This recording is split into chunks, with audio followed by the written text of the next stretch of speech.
Bem, nós convidamos o professor Dr. Raoni Rajão. Professor Rajão, muito obrigado, do DEP, do Departamento de Engenharia e Produção do FMG. Falo DEP porque eu fiquei 20 anos na Universidade Federal de São Carlos e lá temos também um Sim. DEP. O meu era o Departamento de Ciências Sociais, me aposentei lá. E, olha, agradeço muito o senhor ter aceito o convite, doutor Rajão, porque o que me chamou a atenção, eu já queria colocar direto a questão para o senhor, é o artigo do qual o senhor é um dos autores, né, publicado na prestigiosa revista Science, Maçã Podres do Agronegócio Brasileiro. E o que também destacou na minha leitura que eu fiz, primeiro é um estudo de longo tempo, 2008, 2018, né? Portanto, pega uma década, analisa plantações e pastagens, né? Eu queria saber como é que esse software que vocês produziram, que permite acompanhar, eu anotei aqui 815 mil propriedades rurais, e que tem, portanto, um retrato científico, não na base do olhômetro, do chute. Então, agradeço de você ter aceito o convite. Então, a questão é essa, como é que vocês chegaram a esse software? Então, Vila, muito obrigado pelo convite, é um prazer estar aqui com você. Foi um desenvolvimento de mais de 2 décadas, né, iniciado ali pelo professor Britaldo Soares Filho, que realizou esse software chamado Dinâmica EGO, né, que ele permite fazer uma modelagem espacialmente explícita. Ou seja, você olha a paisagem, né, e a partir da paisagem, né, que já é algo mais preciso do que olhar, né, um território mais amplo como um município ou um estado. Você olha a paisagem como se fosse, né, um produtor olhando para o imóvel rural dele, que tem as áreas de pastagem, onde tem as montanhas, onde tem os rios, né, e em cima dessa paisagem ele aplica, né, e foi desenvolvido um modelo que aplica as regras do Código Florestal, né, que é a nossa legislação, né, que tem origem na década de 30, depois 65 e 2012, e que estabelece regras sobre qual que é a área que deve ser protegida no entorno dos rios, né, e qual que é a percentual mínima de conservação da vegetação nativa, que vai de 20% a 80% na Amazônia. Então, na verdade, o que o software faz é simular o trabalho, né, do analista ambiental, do IBAMA, dos órgãos ambientais, ao analisar a situação do imóvel e ao ver um desmatamento, conseguir estimar se esse desmatamento ele é potencialmente legal, por respeitar a legislação, ou se é ilegal, por estar indo além do que a lei prescreve. Então esse foi, de certa forma, aí, algo que, inclusive, publicamos já em 2014 um outro artigo na Science que tem um primeiro passo nessa direção, e agora com esse software já mais refinado, trabalhando no nível do imóvel rural. Por que a data, doutor Rajão, 2008, ano de 2008, e como que ele é alimentado? Então, existem, na verdade, um conjunto de datas mais amplos no estudo, inclusive anteriores a 2008. Né? Agora, o que nós consideramos anteriores a 2008 são as regras com relação ao excedente e ao passivo de reserva legal. Por quê? Quando chegou em 2012, nós temos o novo Código Florestal e ele mudou a regra de todo o desmatamento acontecido antes de 2008. Então, ele, em uma série de condições, ele perdoou todo o desmatamento ilegal acontecendo, por exemplo, nas reservas legais dos pequenos imóveis, reduzindo a proteção, né, a área que precisa ser restaurada dos rios, dependendo da data desse desmatamento, além do fato da lei ter mudado, né, em 2001, né, por exemplo, aumentando o nível de conservação da Amazônia. Né? Então, alguém que desmatou quando na época era lei, ele não pode ser cobrado de ter desmatado de maneira excessiva, porque ele estava correto à época. Então, o modelo ele considera todas essas etapas até chegar em 2008. E aí, em 2008, ele consegue determinar se aquele imóvel tem floresta a mais ou floresta a menos do que exige a lei. Porém, como o Código de 2012 também estabelece que, a partir de 2008, quem desmatou tem que recuperar.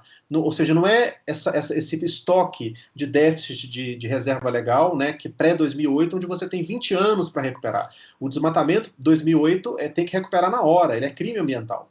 Por isso que nós focalizamos nesse período 2008-2018, para poder somente com relação a esse período estabelecer se o desmatamento foi feito de modo legal ou ilegal, com base inclusive nos dados do INPE, do Instituto Nacional de Pesquisas Espaciais. Então, os dados vêm do INPE, que alimenta o software, e aí vocês chegam a essas conclusões, é isso? Exatamente. A um lado, os dados do INPE, em particular o PRODES, né, que desde 1988 fornece a taxa anual de desmatamento na Amazônia, e mais recentemente também foi expandido para o Cerrado, de um lado, e os dados do Cadastro Ambiental Rural, né, que é gerido pelo Serviço Florestal Brasileiro hoje no Ministério da Agricultura. Essas foram as duas principais fontes de dados para o estudo.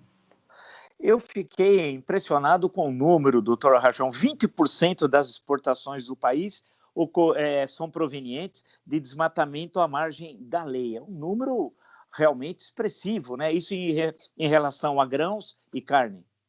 Uhum. Precisa fazer um esclarecimento, porque o que o estudo faz é, ao analisar o imóvel, ele Sim. observa se naquele imóvel existe desmatamento ilegal. Então, não necessariamente toda a produção foi feita numa área que foi desmatada recentemente. Muitos desses imóveis são áreas já consolidadas há várias décadas, etc. Agora, o fato que o imóvel rural desmatou além do que a lei permite e que está produzindo e está exportando, deveria chamar a atenção das autoridades, deveria chamar a atenção do setor para poder conseguir tirar, né, essas maçãs podres, né? E o que o artigo coloca é que, apesar de ser 20% das exportações, 2% dos imóveis, ou seja, um número muito pequeno, é que concentra a maioria dessas ilegalidades, né? Então, inclusive, o estudo também traz uma mensagem de esperança, né? Que com um trabalho concentrado é possível, sim, resolver e tirar a ilegalidade do campo. Antes de ver, acho que a repercussão política e econômica do estudo, eu queria perguntar ao senhor, doutor Rajão, como que é feita uma pesquisa? Tem vários pesquisadores de outras áreas do conhecimento. Como é que essa visão de totalidade, que eu presumo que o projeto de vocês busca obter? Então, um projeto como esse, ele é a acumulação de muitos anos de pesquisa, né? Por exemplo, especificamente com relação a entender o Código Florestal, não só teve o trabalho de modelagem, né, que foi feito pelos especialistas, mas também nós consultamos vários advogados, pessoas especializadas em direito ambiental, debatemos isso de maneira aberta também com membros da sociedade civil no Observatório do Código Florestal, debatemos e também com pessoas dentro do governo, né, da indústria, né, do setor do agro também, né, e depois na criação do artigo nós temos ali pessoas que são, por exemplo, como o Ian Borner, né, da Universidade de Bonn, na Alemanha, que é economista de formação. Eu sou cientista da computação como graduação e depois, né, fiz meu mestrado e doutorado em administração pública, né, e hoje professor na engenharia de produção. Outros professores, né, vêm das geociências, ou seja, você tem ali realmente uma equipe interdisciplinar para conseguir abarcar esses diferentes aspectos, né, que estão envolvidos, porque não é simplesmente você implementar e rodar um dado e fazer uma análise, você precisa também buscar representar da maneira mais precisa possível uma realidade que é complexa, né, e isso envolve realmente um esforço multidisciplinar. Deixa eu lhe perguntar uma coisa, doutor Rajão. Muitas vezes as pessoas não conhecem o que é a vida numa universidade pública brasileira. Eu digo que eu passei 30 anos na universidade pública e sei das dificuldades que é o financiamento, o acompanhamento. Muitas vezes há problemas de interrupção de financiamento e a pesquisa fica meio caminho. Como é que com uma pesquisa dessa de longo prazo, como o senhor está expondo, quais são as fontes de financiamento? São só brasileiras, tem fontes estrangeiras? Por favor, explicar um pouco isso.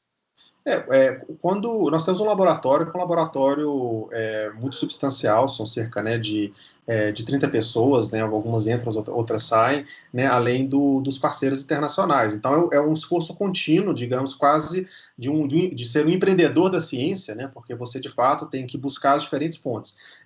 Nós tivemos assim por causa também do reconhecimento desse trabalho, toda uma série de apoios nessa última década, do Ministério da Ciência e Tecnologia, né, fizemos um grande projeto com eles, chamado Opções de Mitigação em Setores Chaves, que é uma das bases desse estudo, porque ajuda a calcular as emissões de gás de efeito estufa.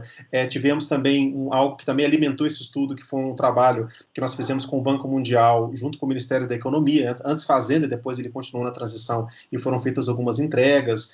Nós temos também apoios de filantropias, né, de diferentes países, brasileiras, mas também do exterior, de fundações como, por exemplo, né, a Ford, o Amur, aquela do computador, né, do processador da Intel, né, e também apoios dos próprios órgãos governamentais, que hoje não são a maioria, né, ainda mais porque os recursos andam muito diminuídos, mas o apoio da CAPES, né, que inclusive financia alguns das bolsas dos mestrandos e doutorandos dos nossos laboratórios, da FAPEMIG, que é o órgão do Estado de Minas Gerais, né, e também da própria CNPq, né, que são importantes. Então, de certa forma, nós temos um apoio aí que é múltiplo, né, que são diferentes fontes e que congregam, né, para poder a gente conseguir acumular numa ciência que é um big science, que é ciência de nível internacional, para conseguir alcançar um nível de excelência necessário para publicar numa revista como a Science. Doutor Rajão, é possível dizer que a questão do desmatamento tem crescido nos últimos anos? Quer dizer, há uma curva ascendente, e se há, por quê? Qual a razão? Olha, desde 2000, em primeiro lugar, a gente precisa reconhecer que o Brasil teve um sucesso enorme na redução do desmatamento, né, que reduziu 80% entre 2004 e 2012, né, inclusive sendo reconhecido internacionalmente por toda aquela década, né, e também os seus anos seguintes, como o país que individualmente mais contribuiu para mitigar as mudanças climáticas no mundo, né. Então, nisso, o Brasil ele conseguiu ter um posicionamento muito importante também internacional, reconhecimento internacional com relação a isso, e a partir disso, por exemplo, que surgiu o Fundo Amazônia, né, que já repassou para o Brasil mais de 1,2 bilhões de dólares. Né, hoje seria algo na faixa de 6 bilhões de reais. Né. Acontece que a partir de 2012, ainda mais porque essa redução do desmatamento aconteceu por causa da fiscalização, da ação do IBAMA, da repressão aos crimes ambientais, houve uma movimentação do Congresso Nacional, né, onde foi enfraquecido o Código Florestal, onde teve esse perdão, né, dos desmatamentos, em boa parte dos desmatamentos ocorridos antes de 2008, e a nossa interpretação é que essa mudança do Código Florestal foi uma sinalização para quem queria desmatar ilegalmente, que no futuro talvez pudesse ter uma outra anistia. Né? Ao mesmo tempo, nós temos ali uma diferença na gestão ambiental do período Lula para o período da Dilma, né? Que a Dilma já tinha uma atitude ambiental menos forte, vamos colocar assim. Né? Depois, com o governo Temer, menos ainda, né? Inclusive tivemos no governo Temer uma medida provisória que depois transformou-se em lei, que facilita muito a titulação de terras, incentiva o desmatamento por causa disso. E depois, no atual governo, nós temos um desmonte muito forte acontecendo, né? Principalmente dentro do IBAMA, no Ministério do Meio Ambiente. E isso, em consequência, gera um aumento muito grande do desmatamento, principalmente de 2018 para 2019. E provavelmente também 2020, o desmatamento anual também vai ser bastante alto. Certamente, não sei, eu estou dizendo certamente, já querendo concluir, mas, doutor Rajão, a divulgação do artigo, e na imprensa brasileira saiu, houve todo um barulho, deve ter criado também aqueles que têm uma visão contrária, ou no sentido político ideológico, até não tendo estudos acadêmicos ou não, sobre o assunto. Como é que foi conviver com a divulgação assim, de massa dessas conclusões, com aqueles um pouco enraivecidos, porque nós estamos vivendo um momento de uma polarização nunca vista na história do Brasil? Foi um pouco curioso, porque, enfim, esse foi um trabalho de mais de 3 anos de esforço. Nós enviamos o artigo em dezembro para a revista Science, né, e aí começou o processo de revisão, né, para o público, né, de casa que talvez não saiba, é um processo onde outros especialistas que nós não sabemos quem são, né, analisam e criticam duramente, apontam os problemas, pedem inserções de mais análise, teste de sensibilidade, né, e durante esse processo nós fomos observando o que estava acontecendo no mundo, e até ficamos um pouco decepcionados, né, de certa forma, por causa da Covid, porque nós pensamos, poxa, não vai ter interesse no nosso estudo. Né, porque as atenções estão voltadas para isso. E quando ele saiu, né, acabou que coincidiu com um período de sucessões de notícias com relação a pressões internacionais, os investidores vindo para o Brasil, né, questionar a gestão ambiental, e aí nós tivemos uma repercussão muito grande. Né, de um lado, né, em termos das respostas, eu acho que foi até positiva a resposta do Ministério da Agricultura, né, que disse que é correto, né, que o estudo aponta que é errado vilanizar a agricultura, porque a gente mostra que é uma minoria, né, que são as maçãs podres que estão atrapalhando a vida de todo mundo, não é o agronegócio, são essas maçãs podres do agronegócio que é o problema. Né? Porém, ao mesmo tempo, tivemos reações de outros lados um pouco surpreendentes que dá a impressão que um pouco que são pessoas que não leram e não gostaram.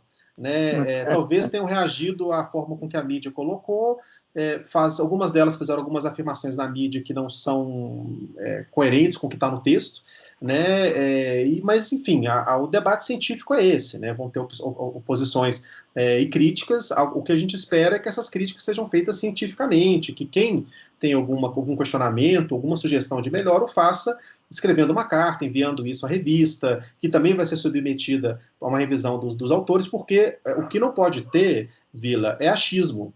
Né? Eu não gostei, o estudo é isso. Não, por quê? Como? Onde? De que forma? Qual é o impacto disso? Né? Porque somente assim a gente vai conseguir avançar no debate, né? E vai conseguir trazer informações cada vez mais precisas para poder ajudar a criação de políticas públicas. E o estudo vai de 2008 a 2018, esse estudo publicado.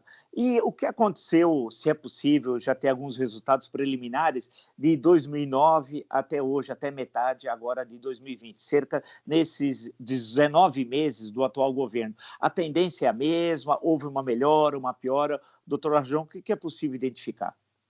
Quando nós submetemos o artigo, os dados finais do PRODES, né, que é o monitoramento anual não tinham sido publicados ainda. Tinha o dado preliminar, né, que ele acompanha a divulgação preliminar feita em novembro, dezembro, mas não tinha o dado final. Então, como era muito importante ter uma coerência de informações, não foi possível incluir. Né?